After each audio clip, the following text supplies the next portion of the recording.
When I first started in this business, the general impression was that with gardening and bedding plants, that certain plants required more deadheading, for example.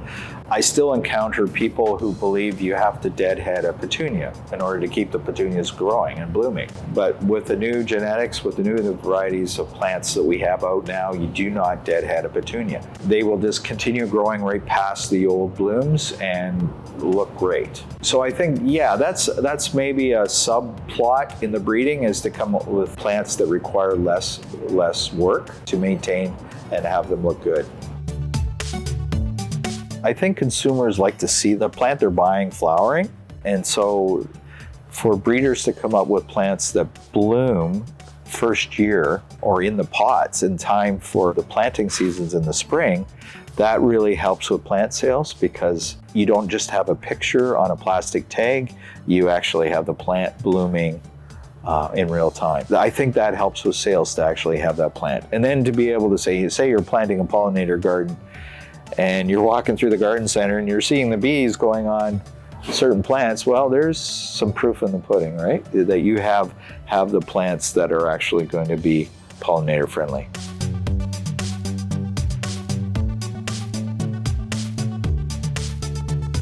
Look at the size of this garden phlox. A lot of the new phloxes are very short, compact. Garden phlox, some of the old standards would be 6 feet, very tall in the garden. Some of those big plants can take up a lot of room in your garden. And if I have a small garden, a lot of our new city urban gardens are very small. So we were going to want to have something that we can put a lot of plants into a small area, and not just one big massive phlox, and where we could have 3 or 4 more varieties. My observations with a lot of the perennials that they often are shorter the first year than they are the second year. So something may end up being 2 feet high the second year around, in the case of this particular plant.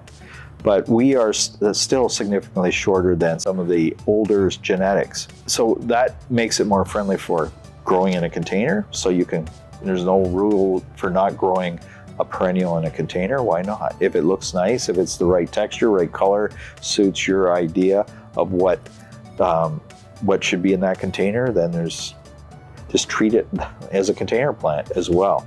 It may not overwinter the same way in a container as it would in the ground, because of the exposure of the root zone to extreme temperature changes. At the end of the season, plant that whole container in the ground.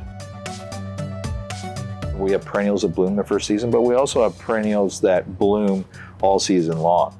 So there's that tendency to have plants that have a longer bloom period. I think there was earlier genetics had a very fixed bloom period.